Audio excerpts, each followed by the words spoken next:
The author, his name is al-Imam al-Muhaddith al-Muhaqqiq al-Mu'arrikh Hafiz Asrihi.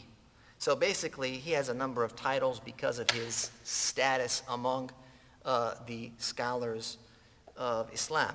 So he was called the Imam. Al-Muhaddith means one who narrates hadith. Al-Muhaqqiq is someone that researches and arrives at the finer conclusions of legislation, if you will. Mu'arrikh is a historian, and he was known as Hafidhu Asrihi, al-Hafiz Abdul-Ghani. Al-Hafiz is a title. Today, when you hear Hafiz, you think of someone who's memorized the Quran. But during that era, scholars memorized the Quran at 8, 9, 10, 11 years old. So to be Hafiz of the Quran was commonplace. But a Hafiz was a title that is used among the scholars of hadith to essentially express someone who has memorized over 100,000 narrations of the Prophet ﷺ, including the text of the hadith, right? As we know that what the text is, the Prophet ﷺ said, you're not a true believer until you love for your brother what you love for yourself. That's the text. And then they also are familiar with the chain of narration. And so some hadith have multiple chains of narration. And so a hafiz is a person who has mastered both the text of the hadith with its chain of narration at that large number. And then there are other titles for those that have memorized or mastered more than that. He was known as Taqiyuddin, Abu Muhammad Abdul-Ghani ibn Abdul-Wahid ibn Ali ibn Surur ibn Rafi ibn Hassan ibn Ja'far al-Jamma'ili. Jamma'il is basically an inscription to his birthplace, and it's a little town in the West Bank, today West Bank in Palestine, right outside of a larger, I guess you would say, small city, Nablus. And so this is southwest Palestine, and on the border of what is today, or modern day, Israel. So he was born in the year 541 of the Hijra calendar, or some say 544, more than likely somewhere in there, 541. He moved from Jamma'il in the West Bank, that city, and they moved, and that was close to al-Maqdisi, right, the holy mosque there. And they moved into Damascus first, into kind of the, I guess if you will, the eastern side of Damascus, and then shortly thereafter they moved to Jabal Qasiyun, which is on the western side of Damascus, just right outside of the city. Jabal Qasiyun is a very well-known landmark. It's one of the mountains there in that area. And when they arrived, him and his family, they began to construct apartments, if you will. And they built a very large complex that had many different apartments, and it was called Darul Hanabila. And we talked about Hanabila being the adherents of one of the four major schools of Islamic law, meaning the school of Imam Ahmad ibn Hanbal. And then they began to build the first school in that region, Jabal Qasiyun. And that school was called al-Madrasa al-Umariyya, the Umariyya school. And of course, this was kind of, at the forefront of this construction was Abu Umar al-Maqdisi, who was the patriarch of the family. And that area, Jabal Qasiyun, that little village where they had now constructed, so these were the refugees fleeing from the Holy Land into Damascus. Now they arrived at Jabal Qasiyun. They began to build and construct homes for themselves, to build a masjid, to build a school. The school was very much like a modern-day university in that it was established to teach adults as well as the youth. And the adult learners would come from all over the place eventually. They called that area as-Salihiyya. So you'll see that in the ascription of many of these scholars that came out of that school or that family, they also were ascribed to as-Salihiyya. So they would say as-Salihi. So he is a Jamma'ili from Jamma'il, and also as-Salihi because that's where he eventually moved. And the reason that they called that city as-Salihiyya is because the people that lived there, the family that lived there, were known for knowledge and piety. So it's like a salih, right? Salih means righteous person. And so that region became called a Salihi because the dwellers were of righteous character. This family was able to spread the madhab of Imam Ahmad in that region. This family alone, al-Maqdisi, and most of them are Ibn Qudama al-Maqdisi, that's one of their forefathers. They were able to spread the madhab of Imam Ahmad so that it was the predominant madhab in the region of Sham, not just in their own little village of Salihiyya, but it went all over Damascus. And Damascus at the time was one of the central hubs for knowledge. So basically that means that in competition, if you will, with the other schools of thought and the other, approaches to learning Islam, they had to have exerted a great deal of effort in order to do that. And that is exactly what history tells. They spread the madhab of Imam Ahmad into various neighborhoods and villages like Duma, which is in Damascus, Ruhayba, Dumair, Ba'labak. Ba'labak is where Imam al-Ba'li gets his ascription to.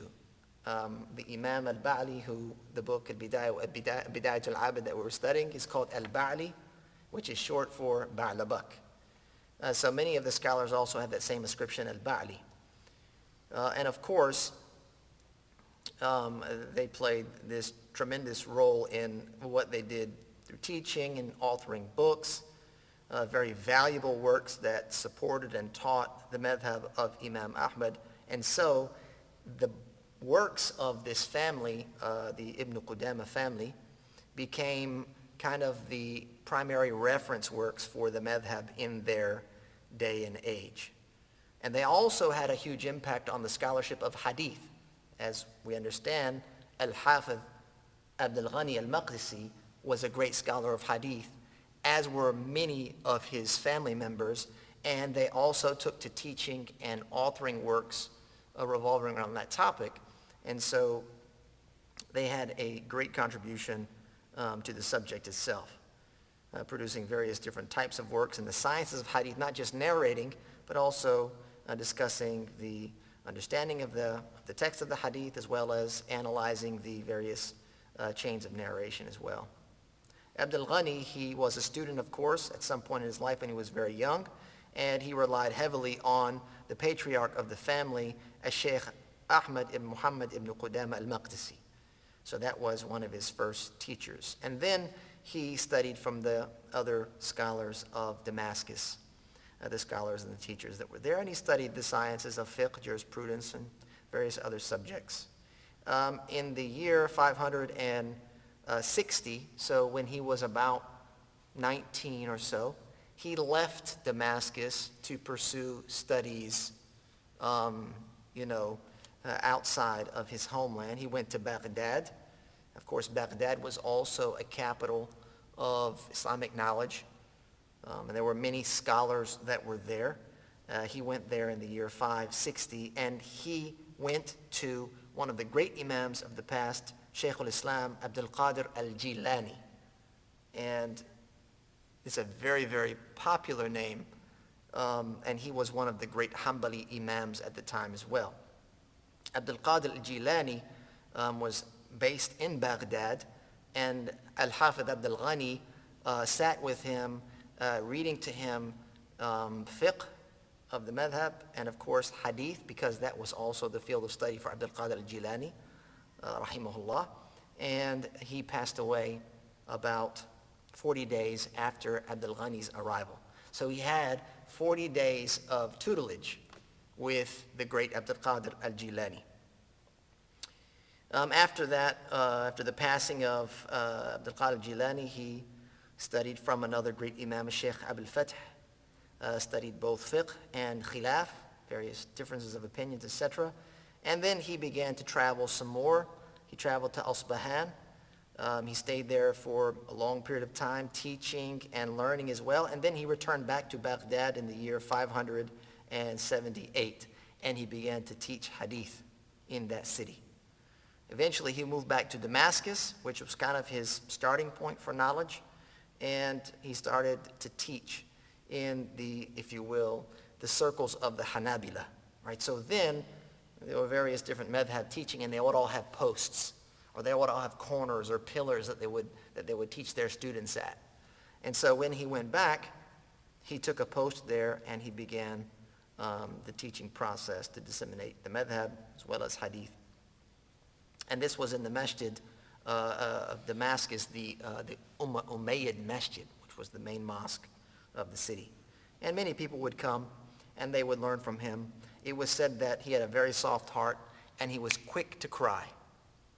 So you can imagine, not only was it an academic pursuit, but it was also a spiritual one for the Imam al-Hafiz Abdul-Ghani. Many people began to take to him and were accepting of him as a leader, a religious leader. And when that happens, the problem is, or the potential problem is, that you'll have the haters. And of course there were. As a teacher, your profession is, imparting knowledge to a number of students. And the more students you have, obviously the better teacher you appear to be. And so because al-Hafiz Abdul-Ghani was now winning a number of students, some of the mashayikh, if you will, or people there became jealous of him. And so they began to interrupt some of his lessons. And they began to challenge and to test him. And from those tests was a test of doctrine. They wanted to see what his doctrine was and to see what he believed about Allah. And so whenever they would ask him, one day he began to mention what his doctrine was.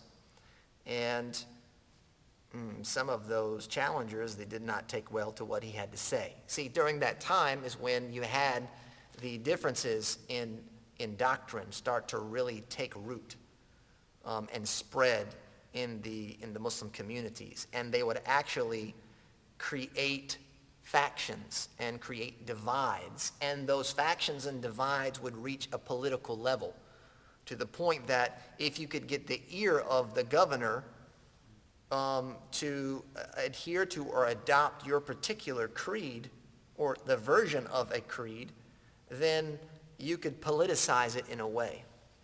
And of course, the governors and the leaders, they also managed a lot of the religious life, the teaching, the lessons, those types of things. And so they made an attempt to have his lessons, his classes canceled because of what it is that he said. So he had to move. He moved about. He moved to Ba'labak. He eventually moved to Egypt, where he taught various different subjects. He taught hadith, etc. And he was known for his practices of worship. He would not waste his time with anything. It was said that he would pray Salat al-Fajr. He would read the Quran, or he would read over hadith. He would make wudu, and then he would pray a great deal of voluntary prayers until just before dhuhr, and then he would take a short nap.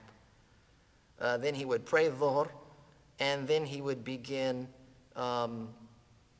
either listening to students or sitting to make dhikr until Salat al-Asr. He would pray Salat al-Asr, and then he would do whatever he had to do until Salat al-Maghrib. He would break his fast if he was fasting. He would pray Salat al-Maghrib, and then he would He would wait around until Salat al-Isha. He would pray Salat al-Isha. He would go to sleep until the middle of the night.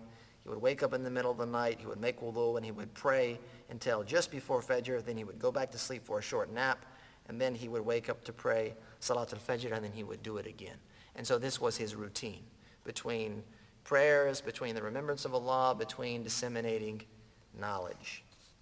And that's how he lived his life. He had a number of great teachers. From those, as was mentioned, Sheikh Ahmed ibn Muhammad ibn Qudama al-Maqdisi, and there were other great teachers, Sheikh Abdul-Qadir al-Jilani, Sheikh Abul Fath al-Manni, and various other teachers. He also was a very influential teacher himself as he grew in age and in knowledge, and he had many students that benefited from him. The scholars, the contemporaries, as well as those that came later, they had a number of praises to offer him. One of the greats, Li'ad-Din al-Maqdisi, said that he was not asked about hadith except that he would mention it and he would clarify what it meant. He would inform you of its authenticity or its weakness. All of this was from memory. Remember, over 100,000 hadith he possessed. He was called Amir al-Mu'mineen fil Hadith, the leader of the faithful in Hadith. Someone came to him and pushed him to take an oath that he would divorce his wife, saying, basically it means like, you pressure someone to answer a question by saying, if you don't, I'm going to divorce my wife. Yeah, right. He says, tell me that you've memorized 100,000 hadith. He says, if you don't tell me, I'm going to divorce my wife. So it's kind of a little, a little showdown, if you will. And so he said, if someone were to say, I've memorized more than 100,000 hadith, then they would be correct. So it indicates that the bare minimum of being called al-Hafiz is 100,000, and that can go on up, obviously, to a lot more. So between 100 and 300,000 hadith is what the great Imam Abdul-Ghani possessed in his memory bank. Another great Imam, and we'll keep it short here, Muwaffiq ad-Din ibn Qudama. This is the Ibn Qudama that's very famous. Muwaffiq ad-Din ibn Qudama al-Maqdisi. He said that Abdul-Ghani was a companion, and he would always outdo him when it came to righteousness, except for a few things, except for a few times. Allah subhanahu wa ta'ala has completed his virtue by way of him being tested by the people of innovation, as we noted when he was being challenged in Damascus teaching. There were those that tried and tested him and basically pushed him out from one city to the next. He was blessed with the large, I guess, with enormous portion of Islamic knowledge, but he did not live long enough life for that to be actualized in being able to spread it all as a teacher. The Sibt ibn al-Jawzi, who was the grandson of Ibn al-Jawzi, also a very famous scholar, said that he was very scrupulous. He was zahid, meaning abstained from the world. He was a worshiper. He spent most of his nights in prayer. He was extremely generous. He wouldn't hold on to anything. He wouldn't save anything, but he would give his wealth to the widows, to the orphans, and he would do it in a very secret way so that no one knew about it.